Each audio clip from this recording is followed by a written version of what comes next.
Narito ang latest update sa kaso ni Adrian Fornelius, 24 years old, ang Mr. Cagayan de Oro 2023 matapos pinaslang sa 13th Street Barangay Nazaret, lungsod ng Cagayan de Oro. Sugar daddy ng girlfriend ni Adrian na kinilalang isang pastor ang itinuturong nasa likod umano nito. Samantala nagsalita na si Bishop Dimber Andales at sinagot na ang lahat ng paratang na pilit na ibinabato sa kanya. Narito ang buong detalye. Ngunit bago tayo magpatuloy, huwag kalimutang i-like, share, subscribe, and click the notification bell for more updates and for more upcoming videos.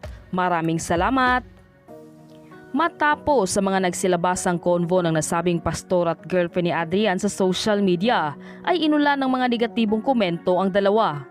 Isa ngayon si Bishop sa itinuturong sospek hindi lamang sa pamilya ng yumaong si Adrian, kundi pati na sa mga netizens. Base kasi sa mga nalaman ng pamilya ng binata ay alam na umano ng girlfriend ni Adrian ang plano ng pastor laban sa binata. Dahil umano sa selos, lalo na't iisa lamang ang babae na kanilang minahal. Mababasa rin sa konvo na lagpas 1 milyon na umano ang natanggap ni Lynel sa kanyang sugar daddy na pastor.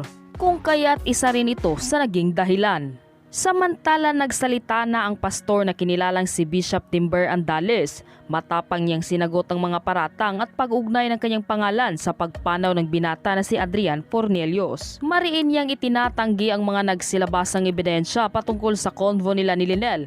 Pinasungalingan ito ni Bishop at malamang ay kagagawan umano ito ng ibang tao na gumagamit ng mga dummy account. Hindi rin umano totoo ang chismis na may namamagitan sa kanila ng girlfriend ni Adrian, lalo na't pamilyadong tao na rin umano siya. Kontento na rin umano siya sa buhay na ipinagkaloob sa kanya ng Diyos. Inilarawan niya ang kanyang buhay bilang napakasaya kasama ng kanyang mapagmahal na asawa at pamilya.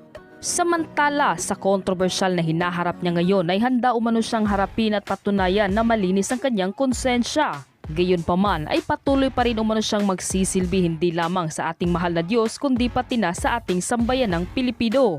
Ikaw, ano ang masasabi mo sa videong ito? Mag-iwan ng komento sa baba.